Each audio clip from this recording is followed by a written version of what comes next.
Hello, everyone, and welcome to the Fearless Floyd Show. As always, I am your host, Fearless Floyd. And as you see from the thumbnail and the title, we're back with Noel Benoist, former NSA whistleblower, 13th seat on Majestic 12.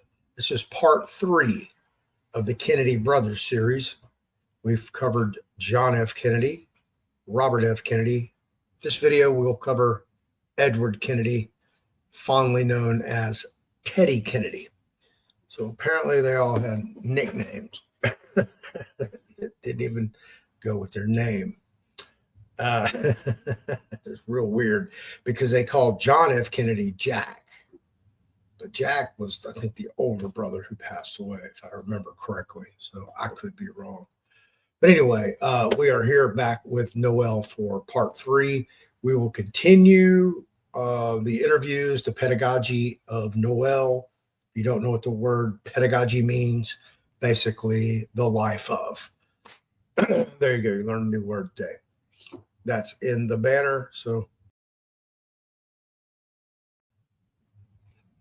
Pedagogy of Noel. That's the name of the book that I'm co-authoring with him.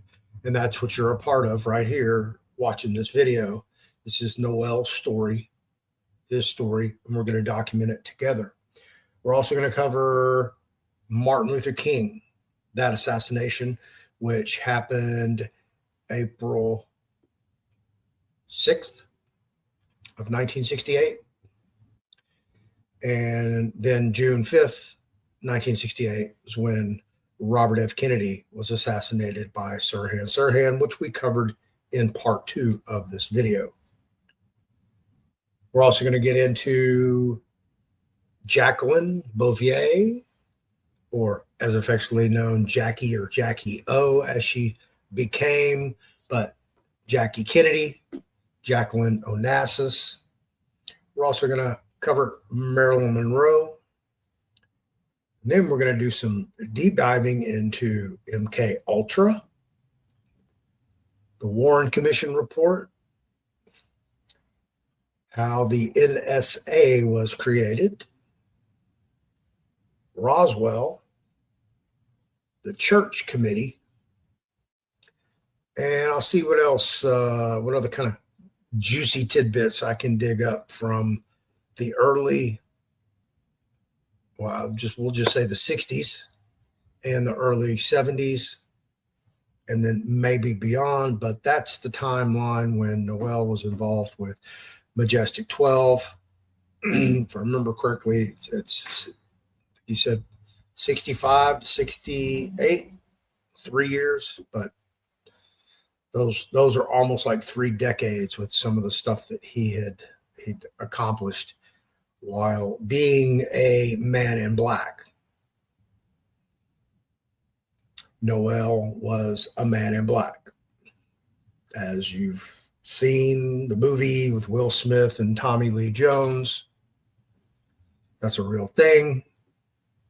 And you're getting ready to see the real thing. So, I'm always very humbled and honored to have him on the show. If you haven't read his book, The 200-Year Plan, that he co-authored with the late FBI whistleblower Ted Gunderson, who died under mysterious circumstances. Go check that book out, 200-Year Plan. They're hard to find. Apparently, there's 2 editions. We'll talk about that, hopefully, if we remember in this video.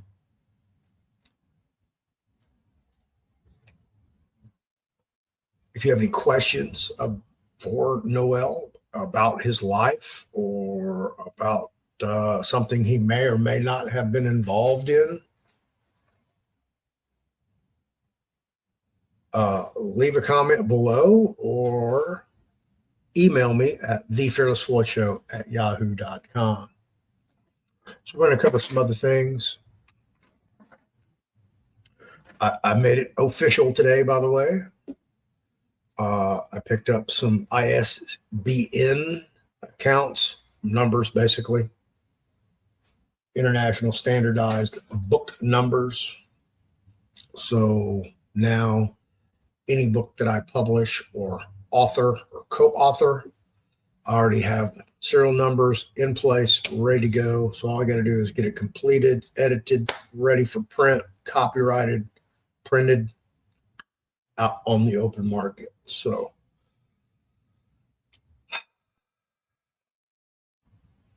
I'm officially a publisher. Officially. It's serious square business now. All right. I will be. Oh well. Let me address this. If you have somebody that has a compromised immune system and may need some supplements to support that immune system and improve their constitution, check out Mushroom Therapy, fearlessfloydpets.com. If you would have any questions about these products are for humans, cats, dogs, and livestock, including equine, horses.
There was, I didn't see it. I guess they're out of it, but they had a limited edition Christmas special of blueberry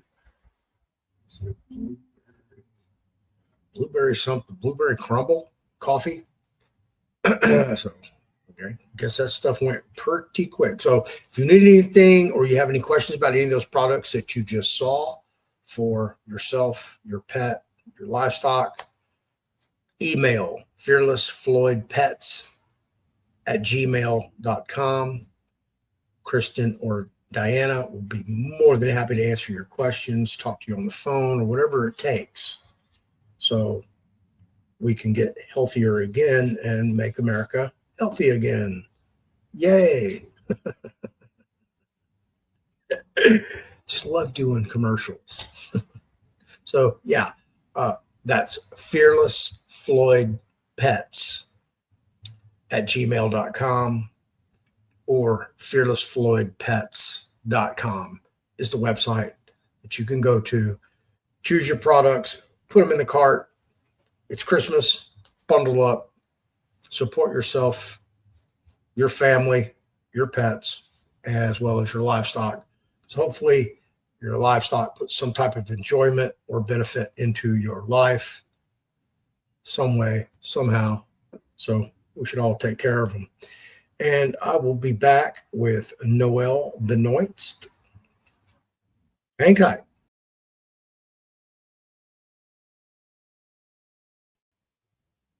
And I am back with Noel Benoist. Hello, Noel. Welcome back to the show. Thank you. All right. Today's show, as I've already interluded to, we're going to talk about the late Senator Edward, affectionately known as Teddy Kennedy. This is part 3 of the Kennedy Brothers series. And Noel, let's dive into Edward Kennedy. Yeah. Well, after John and Robert are both gone, basically, Edward Kennedy, he moved a little slower than the other two, tried to be a little wiser, and he tried to, say, throw off the enemy a little bit. But they picked up on the direction he was going in. And he made a few alliances. And matter of fact, he got together with John. And of course, John started his magazine or paper there, George. And he actually coached John on basically being sly. And that's why they actually got rid of John, because John made like he wasn't going to go for president or anything, but he was actually in all of the areas and posed perfectly for becoming president. And a big part of that was coaching from Ted, basically talking about some of the mistakes that John and Robert made. And then Ted was going to go for it and try to open the door for John. And at the time, I had made seat 13 by then. And so we had a meeting, and they said, well, Ted Kennedy's going to be going for president. He's been trying to tell us he's not going in that direction. He's been trying to throw us off, but we know he's going in that direction. And they said that they had more than enough to indicate that he had also been coaching John. And I said, well, what's the problem with that? And that's when actually they confessed to everything that was done with John and with Robert. And I had approached them on it before as far as some of that stuff. And I had already looked into some of the paperwork. So I knew that there was something there. I hadn't actually picked up like Lucian Sardi's name or anything yet. And then actually one of the guys steered me to the box in the room I called Pandora's box. There was a box of records in there. Who is Lucius you just mentioned? Lucian Sardi was the French paid assassin who was given Secret Service credentials. And he is what the policeman in Dallas thought was the Secret Service agent behind the fence. The Secret Service agent behind the fence that the Dallas police started to interview and then saw he had Secret Service credentials. And the cop said that there was a black briefcase on the hood of the car. And that was actually Lucian Sardi, French paid assassin. On that one, they did a independent hiring. It was a mob referral, but they decided to hire, that's MJ12. Okay. Yeah, the boys, for me, when it comes to they hiring and all that, that's the 12. I just have to clarify. Yeah, right. I know. That's all. I know. That's for the people too. So you hear me say and we're talking about this stuff. It's the 12. And other than that, I'll use names like Lucian Sardi or whatever. Right. I lump those 12 into one evil lump. That's why I just refer to them as they. I don't think they even deserve the respect of having their names used or known, but they Right. do need to be known. And, so anyway, and then one of the guys at the meeting, they said, hey, they talked about how Kennedy was going to defund MJ-12 and expose a bunch of their stuff. And that's why they orchestrated his death. At that point in time, they just said they orchestrated his death and encouraged it. And I said, what in God's green earth for? And then that's when they said, hey, we encourage and cause wars, and we have trained people who then become terrorists. And they told me how they just have the CIA train them and everything, and then they'll go ahead and stab them in the back and get them angry at the U.S. And I said, why? And they said, because Kennedy said that there was enough peace in the world that MJ-12 was not needed anymore. And Kennedy was proposing his space exploration world partnership to unite the world as a business and partnership deal, with each country being able to run their country and each country having a portion of this partnership. And he wanted to go back to basically the value of the metal in the coin, etc., and use the gold and silver and platinum standards, and knowing that the value would go up. As the value goes up, basically you're not getting the inflation. If you buy let's say a wheelbarrow full of bread with a $5 gold coin back in the 1800s, and then that $5 gold coin today would buy a few wheelbarrows full of bread. So actually, instead of inflation, you could actually be on the positive side of things, and the wealth of everybody in the world would grow, especially then once we get space exploration going and we start adding wealth from other planets. As a matter of fact, that's part of what other planets have done here. They've come here and gotten some of the valuable metals and everything that we have that they need for some of their ships, etc. And our guys made deals with them on some of that stuff. The matter of fact, there's been talk about a big underground base in the ocean, and they've got the what they call them now, unidentified submersible objects, USOs. And there's one trench that is so deep our stuff has never been able to go to the bottom of it, and it would be crushed. But aliens have the technology to be down there. And down there, they've got mines going on and mining going on, extracting metals. They can extract them a lot better and easier than we can with their technology. And so the powers at be overlooked that, and they tried to get the aliens to kind of stay out from being underfoot of humans too much, because it caused a lot of focus, and too many people were having experiences, which then people start saying, hey, maybe there's something to this alien stuff, and our government's lying to us.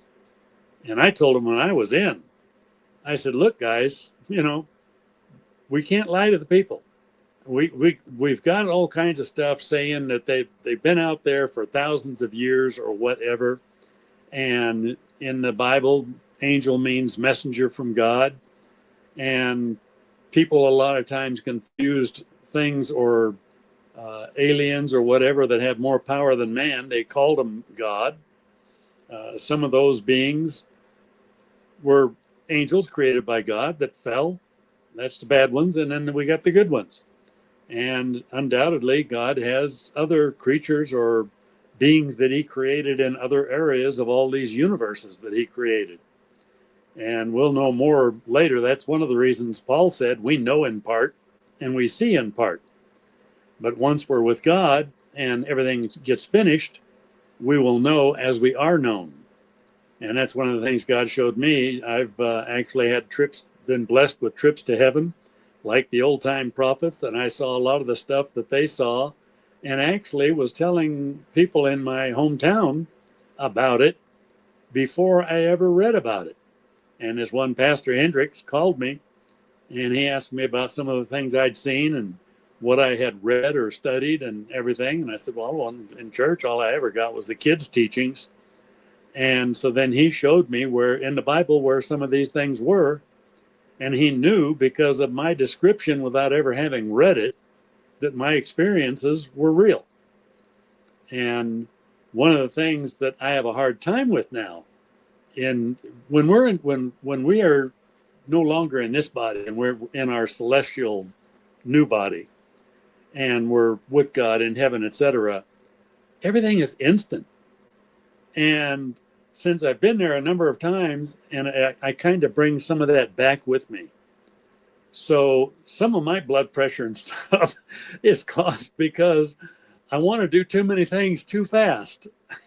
You know, I love that in heaven when things are instant. If you need to know something, you know it instantly. If you wanted to be with somebody or a group of people, it's instant.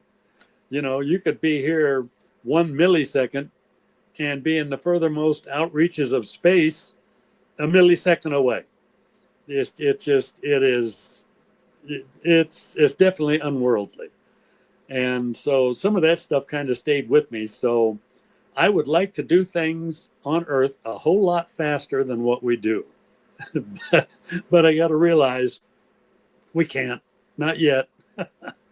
And so we had these discussions about some of this stuff and how Kennedy was going to have the space exploration and partnership and everything. And that's when they said, we will prove to this world that they can never be without us. We will never allow this world to have no need for our group.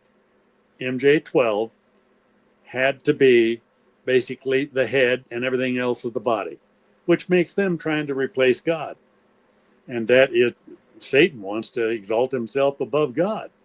And that's their whole plan. That's the satanic plan, is they want humankind and everything that is to be dependent on them. And they are willing to kill, lie, steal, destroy reputations of good people. They will do anything to get there. And matter of fact, that's why when I was going to run for the Senate, and they said that they would basically destroy the opponent by rumors and then charges just before the election, so people would be afraid to vote for them. That's when they said all's fair in love, war, and politics. And I had already heard that from MJ12. And so with smear and fear plus that statement, I told them, I said, you guys have made a deal with MJ12. And they said, yeah, we're going to be the leaders. And they said, MJ12 can be like the Congress and Senate put together, and we'll run everything for them. And I said, nah, it doesn't work that way. You know, we formed a nation that is supposed to be by the people, for the people, of the people. And that's when, I mean, we got into, even and at the meeting, I got into some of the prices of a pair of pliers. And I was at the meeting when they decided what to do with the gold.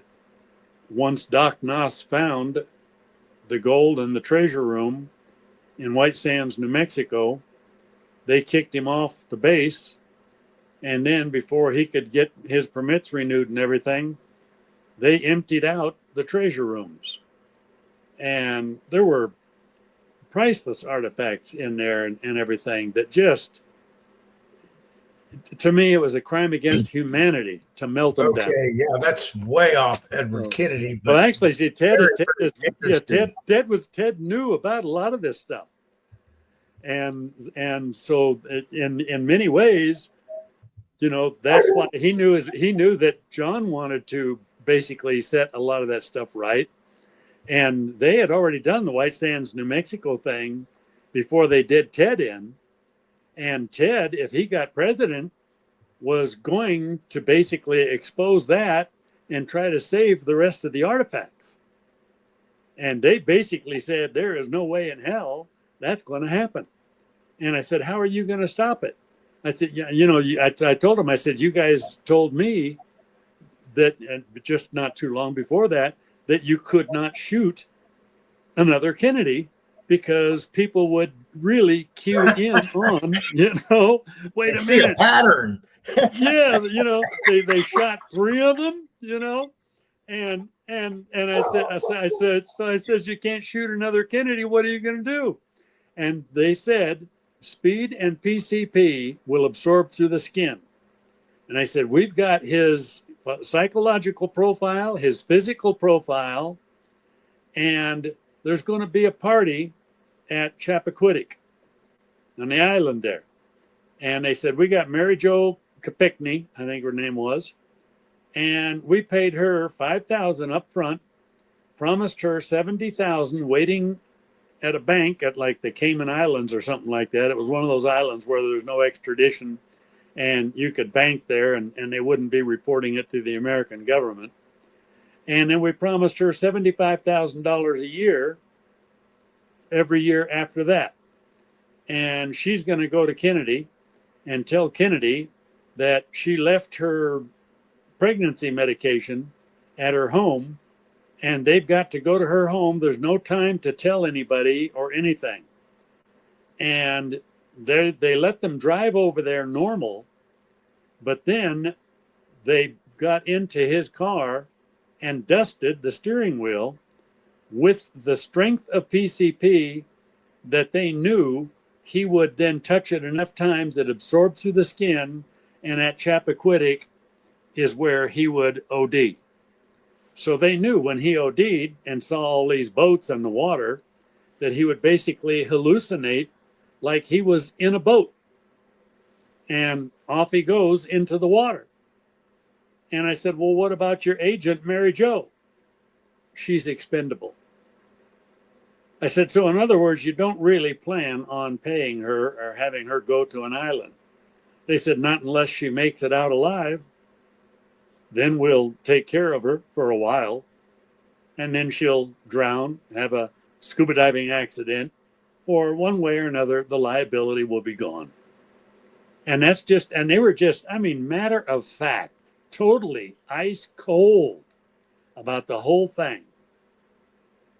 And I told him, I says, man, I said, guys, this is wrong. And I told him, I said, with what you guys did to John, and then you're doing this kind of crap. And I said, I'll wait and watch. And I said, we'll have another meeting later on.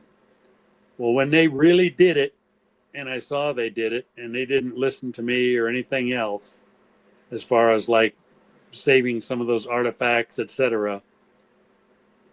I said, guys, basically I said, what you guys want, you want my brain, and I said, you don't really respect me for me or as a leader. You want what I'm able to do. And they said, well, hell yeah. And I said, I'm out of here. And they said, you process through personnel and we will reactivate you as soon as you walk out the other side. I said, no, you won't. They said, yeah, we will. They said, you signed a contract, and that contract is for life. They said, we'll use your brain in a jar. We'll use you in a wheelchair. I said, no, you won't. They said, you process through personnel, and you find out, yes, we will. What? And that's when they told me how many millions they had spent schooling me and watching me and keeping track of me so the enemy couldn't kidnap me and all that. And so you're going, I'm sure I can wrap my head around what you just said. Yeah. You said it so quick and so nonchalantly, like, it's water cooler talk. So literally they could like decapitate your head, then put your head in a jar, and then all the electrodes and feeding tubes and They basically said, I could cooperate, or one way or another, they said it doesn't matter if you die of old age or what, they literally said they had the technology back then to basically extract intelligence and stuff from brains. They were already experimenting with various brains being and able what to year was get. this? Pardon? What Well, year was this? that was 68. 60. Okay. Yeah. All right. Yep. Okay. Carry on. Yeah, I just want Yeah, to and make sure. and then they said they were making more advancements all the time, and they said, basically, if they had to put me under house arrest, they'd keep me as long as they did, and as soon as the technology was where they wanted, I would be expendable. Makes sense. Yeah, and but the neat thing is they didn't plan on. See, I wasn't the pilot of my plane; I was the co-pilot, and my pilot was God, and God knew where we were flying, how we were flying, and everything, because I had already met a German national, and I knew that as soon as I saw her, I knew I was going to marry her. And matter of fact, I told this one guy, I said, "Well, I met my wife today." And he said, "Well, was it love at first sight?" I said, "Not really." I said, "It was just a knowing that I'm going to marry her." And I said, I'll love her. And she's pretty and she's intelligent. And she was extremely intelligent too. And matter of fact, she was actually, she worked for the Scheffler Needle Bearings and Scheffler Tapestries. And the Scheffler factories, the two brothers in Herzogenaurach. And anytime a floor boss was gone or sick, they would put her in as the boss. And she was the boss of every floor every time somebody was sick. And otherwise, if you came into Scheffler and wanted to see one of the Scheffler brothers, she was the first one you saw and dealt with. And she was 17 years old. Now that's fast track. So it was like I was fast track and I just met my fast track wife. But and they had requested that I wait until we could, and I'd put in for a security clearance for her, and they wanted to make her then like say a German agent or whatever and use her if they cleared her and we got married. See, well, nobody ordered me not to marry her. So I put in for leave. I went to her and I said, we're going to move the wedding up. I told her parents, I said, we're moving the wedding up. I said, this weekend we're going to the Burgermeister and we're going to get married with the Burgermeister. And I said, then we're going to do the military wedding and paperwork. And then we're going to take our honeymoon. And then I'll tell you the rest of the story when I get back, And so we did. And so then when we got back off the leave, I went into S2, G2, G4, and S4 and all that. And I told them, I told you guys I'm out of here. They said, we told you we'll reactivate you. And I says, I told you, no, you won't. And when I said, when you guys said, how do you figure? I told you to watch me. You didn't watch me. And I threw the papers on the desk. I said, I'm married to a German national. I'm a security threat. Mandatory. You got 30 seconds to transfer me. Boom. Ties were cut. And they couldn't stop it. So the next day they transferred me into regular Army. I was still at Herzl Base, but we had some regular Army people there. They transferred me into regular Army. I was there undercover as a Spec 4. So they came up with a bogus reason to bust me and transferred me into the Arts and Crafts unit as a private E2. Arts and Crafts unit. Yeah. That's probably a little misnomer towards what it's actually is all about. So tell us what arts and craft in the military is all about. Well, and I got a kick out of it because for my job, it was an art and you had to be crafty. I would imagine. We're not talking about paper mache, are we? Yeah, nope, no. And but the neat thing was God was working there too, because then they put me on the command sergeant major's detail. Now they know I got a bad back. I got a partially herniated discs, and I've got missing disc C2, C3. So they put me on a command sergeant major's detail with a command to paint all of the baseboards at headquarters. So I'm supposed to be bending over and stuff, right?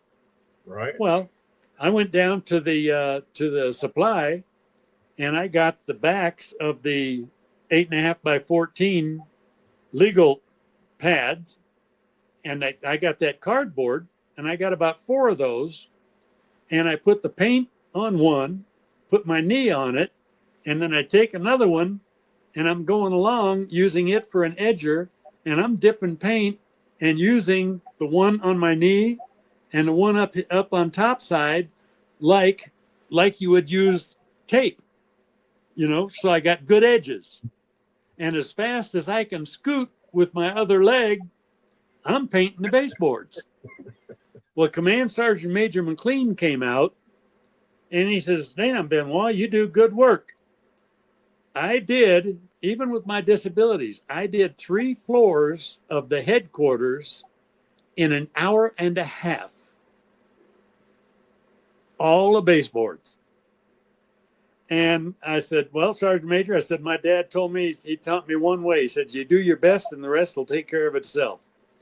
And he says, "Are you surprised I know how to pronounce your name, Benoist?"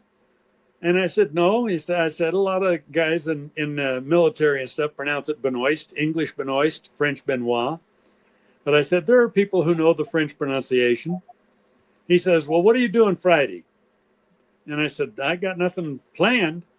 He said, "Here's my address. Come down to my house. We're going to have dinner together."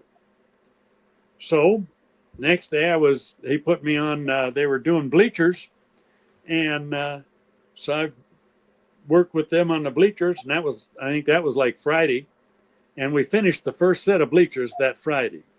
Went down to the Sergeant Major's house for dinner. And he says, "Have a seat." He said, "I'm going to tell you a little story." He says, "I knew how to pronounce your name because one of the commanders I had was a man I had the greatest respect for, and he was the best commander I've ever known in my entire life, and I was an E6 under his command." I said, "What was his name?" He says, "Thomas Malcolm Benoist." And I said, "That was my dad." So he had been an E6 in my dad's command. And my dad's command loved and respected him so much, when he went from the East Coast to Fort Ord, he bought the first house on 17 Mile Drive when you first drive in. And his whole command requested 30 days of leave. He said, "Well, I can't give everybody leave at the same time." He said, "I'll give 2/3 of you leave while I'm here, and then I'll give the other third leave starting when the other 2/3 come back." When he showed up at his house, they had completely remodeled, repaired the house, and the other third were there doing the entire yard and everything. They completely redid his whole setup so that he had a beautiful home to live in and to move into. That's how much they respected him. Wow. And so Command Sergeant Major McLean was my guard. He watched my back. Yep. All right. So let's get into Kennedy. Yeah. So the entire, apparently you're telling me it's a assassination attempt, correct? Yeah. Yeah. Who set that up?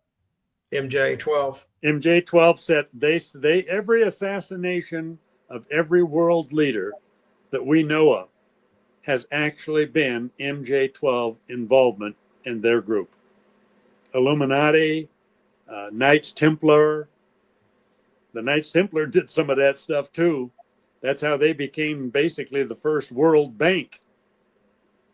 And that's why then when the Catholic Church got big and powerful, then they put a few kings together and started going after the Knights Templar, because the Knights Templar were out to rule the world. You know, trying to rule the world has been going on, you know, for thousands of years. Since organized religion. Alexander the Great actually ruled the world for 3 days. And then because he had no more countries to conquer, he died in his bed weeping. Right. Died in his bed weeping. Okay. All right. So MJ-12 ran the assassination attempt on Senator Edward Kennedy. So why, what dissuaded them from further attempts? After Ted, well, number one, or after like John and Robert, and then they did the number on Ted Kennedy. And with Ted Kennedy, there were a lot more questions.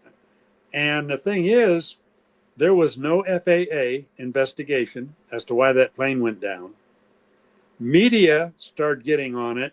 How is it that like four people in a plane? You're talking about John Jr. Yeah, John Jr. Okay. Yeah, I mean, or Ted. Yeah, Ted and John Jr. both caused the media to start getting more involved. Like with Ted, you know, how is it that Ted Kennedy doesn't know where Mary Jo Kopechne, or that she's in his car and where his car is? Because the first people that came to Ted Kennedy said, hey, your car is over here at Chappaquiddick in the water and Mary Jo Kopechne's in it.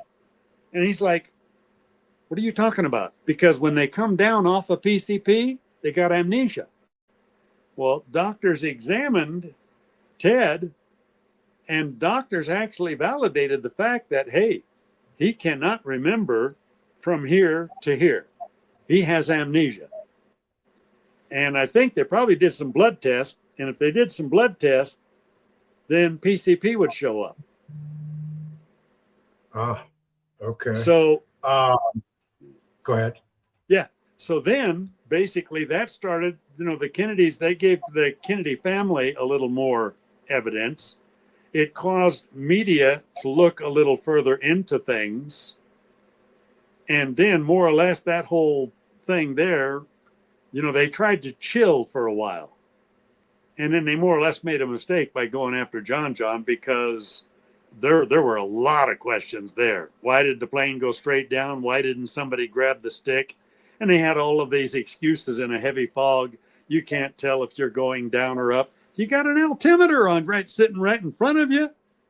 You can't tell in a heavy fog if you're going down or up. Then you can't read an altimeter. If that altimeter is going 5, 4, 3, 2, 1, you're going down. Right. You know? Yeah. So those two strokes, what they did with Ted and what they did with John, that put them in much more of a box, you know? And then, of course, we had things that happened with Reagan, and that kind of set things up for Trump. See? And then all the stuff there with the election fraud and everything else have set things up for where we are today. That the problem is, if DC doesn't learn by all that history, these guys will sleep for 20 years and let a new generation forget about all of that, and they will come back at it again. So if we don't basically put an end to them and block, we're not going to be able to block them from the whole world, but we can block them from Israel, from America, and from any countries that want to align themselves with Israel and America. And that's what we need to do, because then Israel and America will be a safe place for God's children. Right. That's how they can be kept from suffering. Right. This is a movie over on Amazon Prime. I've already watched it because when I knew this video was coming up, and I did my homework, did my research. And I'm not going to play it. I'm just going to show it to you. But this is it right here. And according to everything that you have just told me, it is spot on with the movie, except for the drugs. Yeah, they didn't find the drugs because the seawater washed the drugs away. Well, it wasn't in the movie. They, sorry about that. Edward knew that he had wrecked. He knew that she was in the car. He knew that she was drowned, and he ran back and left her there. And then, acted like nothing ever happened, and he didn't know anything about it. That's the accusers. See that, and that's the MJ-12 stand in order to discredit Ted. That's their smear and fear. But in actuality, in truth, I know because I talked to one of the guys one time. It was one of the first ones that went, and I forget what his name was, but he was one of the first ones that went and saw Ted the next day. And he said when Ted answered the door and stuff, Ted was completely and totally confused. When they talked about Mary Jo, Ted couldn't even remember being at the party. Wow. They laced him up good. Yeah. See? And the thing is, if people check, they started out with PCP as being elephant tranquilizer. Then they used it for pregnancies, and people can check this out with doctors, etc.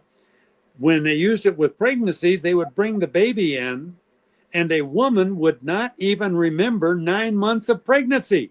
She'd say, "What do you mean? I've never been pregnant. That's not my baby." And that is also when some of those women and stuff were then trying to fly out of hospital windows thinking they were a bird. That's crazy. Yeah. See? So, and that's why that movie, they cover it up and try to make Ted look bad still, when in actuality, all of the Kennedys, A to Z, were as innocent as a lamb. Yeah. Other than the booze runner. Well, that definitely shed a bad light on Teddy for sure. Made him really look bad. But now that we have the true story, you're expressing it. That's right. Yeah. And after Ted ran up against all that and went through all that, that's why he basically became an alcoholic and tried to basically do as much as he could in DC and get as much as he could out of it. And at that point, he just kind of gave up.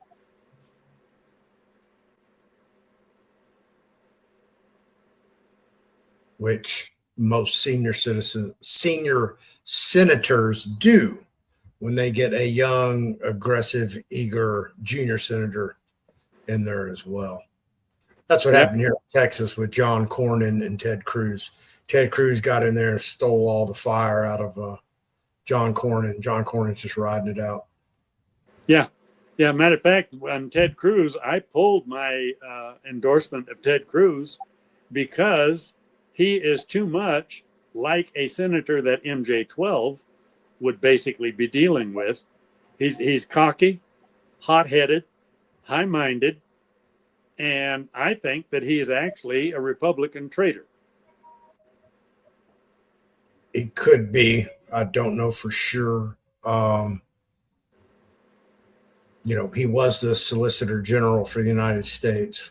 So you definitely have to, have an allegiance towards the corporation to be in that position. And that's kind of was his launch pad to his current position.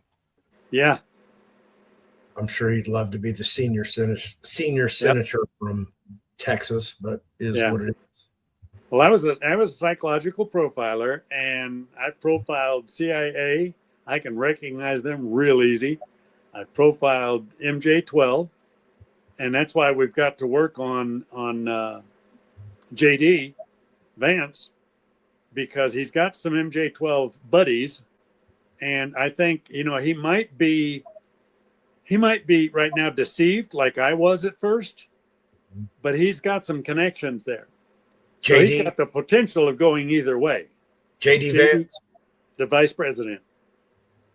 elect. That's why when he was chosen vice president, before the first assassination attempt, I told Laura and Don Jr. they're going to try to kill Donald. And when the first assassination attempt failed, I said they're going to try again, and they will keep trying all the way through. And I could give you some communications I sent to Donald. I told him, don't let anybody get near you with any kind of open fluid in their hand. Don't let anybody get near you if they're wearing, say, a plastic glove with a glove on top of it, because they'll get Ryzen from the North Korean guy. He used Ryzen on his sister, and they will try to splash Ryzen on Trump or try and touch him with a glove that has Ryzen on it in order to kill him. And I told him, and I said, you need to put the Secret Service on notice. He can hug people that he really knows, that he really trusts and everything, but he is going to have to keep distance from anybody and everybody else. He cannot be that guy that just reaches out and shakes your hand. If it's a bare hand, yeah, because if it's got Ryzen on it, the guy's going to die before he shakes your hand. But yeah, it's going to take extreme extra guard. And I told him too, I said, you get me with you. If I'm side by him and somebody pulls a gun, I would not hesitate in the blink of an eye to step between him and the gunman and then let him try to pull the trigger on me. Number one, I think God would stop it. Number two, if I took a bullet for the president, I believe I would live through it. And I am not afraid of taking a bullet. Yeah, I guess you can put me in that boat as well. Or a knife. I took an 18-wheel truck that left. I've got scars all over my body.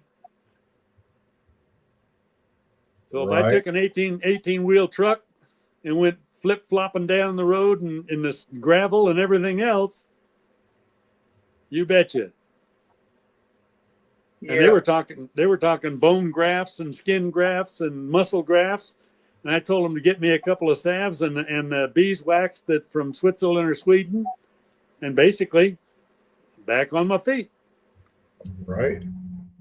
Yeah. Another thing you can look up one time too is the original 12, and I've got some stuff in some of my pictures somewhere, but it's kind of buried. And we can talk about those 12, and if you look up, 3 or 4 of them died within the first 4 or 5 years. Right. Yeah, you were saying that in the part 1 video. Yeah, and we could basically do that research and then get the names, because after my week of lost time, I recognized them when I saw them. When I saw an article that Chief's wife sent me, and I recognized, I think, 3 of them that I knew they were, they went early. So, yep. Okay, so it was Joseph Jr. who passed away, killed in action. Yep. That's the oldest. And then there was John. And then, of course, Robert. And then Edward, the baby. Yeah. And see, I used to imitate Kennedy, too. That's one of the reasons they wanted to get me to do some of their double stuff. And I used to do a pretty good Kennedy, I sure like to say, ask not what your country can do for you, but ask what you can do for your country. Now, a lot of people have confused me with my brother. My brother Bobby has a bit of a different New England accent compared to me. Bobby, greet the people. I should like to say that my brother John, he's always taking the rubber swan in the bathtub, and the rubber swan belongs to me.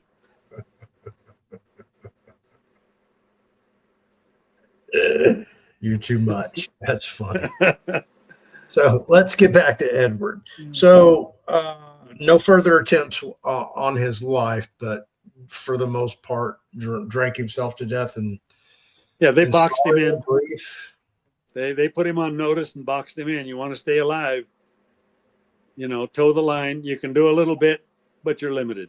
Right. Yeah. Same thing with presidents-elects. They get the visit and get shown the film. Yep. Yeah. And that's why they don't want Donald, because Donald, they tell him this is what you're going to do, and he's take a hike. You're fired. Right. All right. Well, we're approaching an hour. Anything else you want to add to the Edward Teddy Kennedy story? Not that I can think of right now, other than, people really need to, think about the whole picture. It is far too much not to be real. The flow and everything else. So people that don't want to believe it, because a lot of people don't want to believe it. We normally do not want to believe that our country has these problems. Russia did not want to believe that the Tsar of Russia would be overthrown. In the Bolshevik Revolution, less than 1,100 people, that's military and everything, 1,100 people overthrew the Tsar and Russia and formed the new Russia. That's all it took, 1,100 people. That's so incredible. America has really got to wake up. We have got to be willing to look at bad stuff and clean it up. It's kind of like a baby. Your baby poops his drawers. You don't throw the baby out because you don't want to face that stinky poop. You deal with it. Some of them do now. Yeah, some of them would. Some of them will. Yeah, But the right way to do it is deal with it. Yeah, raise right. that baby up to be a good adult and clean his or herself. Yeah, absolutely. Okay. Some of the audience may or may not know, but Noel has been part of NSA and MJ-12, Majestic 12, and his memory sometimes it's good when he remembers, but there's things that they've blanked out of his memory that sometimes as we talk and discuss different things and he'll go off on a little rabbit trail, I give him leeway to get off because he may be going into a new memory, some new remembrance. Yep. And so I try to let him go as much as I can without getting too far off topic. So bear with us as we do this, because there's a reason this format is being structured the way it is. So sometimes he's going to remember, sometimes we'll be talking about a completely different subject and he'll roll into something else. So it pertains to maybe a previous video or a previous discussion that we've had, and he's now getting that memory and it's clicking, and now two dots in his brain have come together and connected, and he's like, oh, okay, boom, and he can express it when he hadn't had that chance and ability before because it's been suppressed by the different departments, agencies, bureaus, whoever they are in our own government and military. Now, let me ask you this as a quick question as we head out for this video. Back in April, NASA discovered or rediscovered a 1959 top secret deep underground military base in Greenland. And in that underground military base, they had the Army Nuclear Power Program, ANPP, in which they used a portable nuclear reactor, which they call I believe it's a PM2A. Hang Yeah. on. Yeah. Let me pull it up. Here we go. Just so you can look at it, because I'd never heard of any of this. Didn't know it Yeah. existed. And I just stumbled onto Yeah. this for Yeah. you right We had some stuff in Greenland. We had some stuff actually in Sinop, Turkey. Greenland, Sinop, Turkey. And that's the cool thing about the way we do the interview and that, because it's kind of like interview and discovery at the same time. When you mention Greenland, Sinop, Turkey, Asmira, Ethiopia, and in Alaska. There was another one in Alaska. here. Huh? Yeah, I can't remember the name of the place it Oh, was, but it's in that Wikipedia. Yeah, all of them are in yeah, there. yeah, Oh yeah, yeah, yeah. That's yeah. that's pretty nuts. And during Oh, my service, I visited all of them. oh, okay. Well, we're gonna have to do a deep dive into deep underground military bases. So Yeah. let me put that in the queue. Wow, this is phenomenal. Oh, and I also visited underground Roswell. Okay. Well, yeah, we're That's definitely getting into Roswell. I have that one in the queue as well. So yeah, as we come across these topics and more information that I have no idea what you know, yeah. we'll be documenting all of this. So, have you ever seen one of these portable nuclear reactors in action? A little bit, yeah. Matter of fact, they had a demonstration thing out at White Sands one time. Okay. Yeah, and a small scale, but and but and that and initially they were also experimenting with the sound laser. But Oh what yeah. they did and what they found, matter of fact, when they hit, they tried the nuclear deal and then they tried the sound laser. And the sound laser actually, when they went and took soil samples, there was not a single living organism in the soil sample. What? Yeah, Sterilize it? the nuclear reactor, some of the stuff would survive Uh-huh. and some of the stuff would change. Right. The sound laser, when it first started out, from a point of a pin, it would go out a mile, but it would go out like a cone, so it would reach out a mile, but it would also be a mile high, a mile wide, and a mile deep, like a big cone. Okay. Like a megaphone. Yeah, like a Okay. big cone. And Uh, everything, and trees just splintered, disintegrated.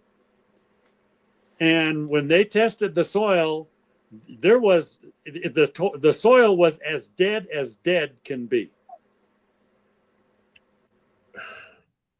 And that's why they started working on turning it into a laser so they could restrict what gets hit. I'm trying to think of what benefit that thing would be, but other than Well, that's destruction, it. Sterilizing everything would be no benefit. You know, no. they could spell the end of life with sterilization. Oh yeah, Yeah. absolutely. Yeah, and they basically then they took mixed. Matter of fact, there was a lot of people didn't know what was going on. Then they brought in like live soil, and they were taking swipes of the dead soil and live soil and mixing the two together to get life to regenerate in the soil. And they had their excuse of whatever their explanation was for doing it. I forget. Some of it was, well, some of it had been radioactive and they were airing it out, but there was no danger to people. And they had all these excuses of what they were doing with all this soil, this big soil project. Huh. Okay. And that's because I'm being underground in Roswell. There's a guy named Bob Conzener, might still be alive. And if he's alive, he's on Facebook. You could even ask him. Tell him Noel Benoist told me to get a hold of you. Bob Who? Conzener, and they call Wow. him Conzo. And I told Bob the number of ships we had, the condition of each ship, the reverse engineering going on, and how one of them elevated and that, what happened, I told him that because I wanted somebody to know they could back me up. And it was about 2 or 3 years later, he came to me at Goldfield, Ghost Town, and he said, Noel, you know this guy named Bob Lazar? And I said, Bob Lazar, Bob Lazar, Bob Lazar. He says, yeah, he was on a show named Art Bell. And I said, Art Bell sounds familiar, but Bob Lazar, Bob Lazar. And I said, yeah, Bob Lazar was reverse engineering at Roswell. He said, yeah, man. He said he was just on Art Bell, and he described the exact same number of ships and the incident that you told me about 2 or 3 years ago. Now, that's a big separation between two witnesses that did not get together, and that's called a murder conviction. Okay, Bob Lazar's right after Dumbs. So definitely get into that. I can see Roswell's going to be an eventful show. All right. Well, that wraps up the presentation of the Kennedy brothers, a 3-part series involving the late President John F. Kennedy, Attorney General Senator Robert F. Kennedy, and Senator Edward Moore Kennedy. I had no idea his middle name was Moore. I wonder why they didn't give him an F as well. So there you have it. We will come up. Next one will be Martin Luther King. So stay tuned for that. Staying in the Kennedy vein, we have Jackie O, Marilyn Monroe, a little MK Ultra to talk about. So we have some big shows coming up for you. Stay tuned. Anything you want to close with? Other than I appreciate you, and I've been wanting to do this, and I've been feeling the leading of the Lord to do this for a long time. Number one, before I die and all of the information's lost. And number two, they've actually, I know that the slip and fall I had in Fernley, it was a setup because it was weaponized weather that brought a freezing rain. And then they had salt on every sidewalk except one, and that was the main entrance going into the door that I would go in. And when I stepped on that, I went down hard. And the DAT scan showed that I had a concussion, etc. And I was having memory problems. And I was starting to lose my memory. And then God led me to this deal. And at first I thought, well, it's a hoax or whatever. But they got this Zen Cortex. And so I started taking this Zen Cortex, and it works. If people are having a memory problem, or matter of fact, they even diagnosed me with as like Parkinsonism and memory problems. And I went ahead and tried this Zen Cortex. I figured, well, Lord, you must have led me there for a reason. And I've gone through 3 or 4 bottles, and I take a dropper in the morning and then like a dropper full at lunch. And different people will have different levels of what'll do good for them. You know, you get too much, you get a little dizzy, woozy, whatever. Then you back off a little and you find your dose. With anything, you find your dose. But actually my memory now, if we would have had a much more difficult time, say 18 months ago. I was starting to go the other way again. Wow. Yeah. Yep. Well, they're spraying us. They're making that happen. It's not by accident or evolution by any shape, form, or fashion. Yeah. And when I was in Reno, they were hitting me with the sound laser because I could pick up the buzz of it in my ears. If you pick up a vibrating buzz in your ear, and that's why I started looking for stuff and I started taking vitamins, that vibrating buzz in your ear is the sound laser to lower your immune system. And they can turn it up at different frequencies and everything to do stuff. And I'm sure that it was a sound laser that took my dad because every muscle in his heart exploded at the same time. Wow. And the coroner said he'd never seen anything like it. All right. Well, they do have directed energy weapons as well. They've, mastered that technology. Yep. Yeah. Yeah. All right. Well, let's wrap this up. Thank you for being Yeah. here. Appreciate it. We'll see you on the next one with Martin Luther King. Stay tuned, folks. Thank you, Noel. Amen. God bless. All right, there you have it. Another one in the can, not yet in the books, but will be. I can't wait to co-author this book, The Pedagogy of Noel. And if you don't know what that means, it means the life of. That's what pedagogy means. So I thought it was an apt title for him and his book and his life story. Thank you for watching. Don't forget to like, subscribe, share, hit the notification bell, leave a comment below. Again, if you missed it for the mushroom therapy, here's the banner.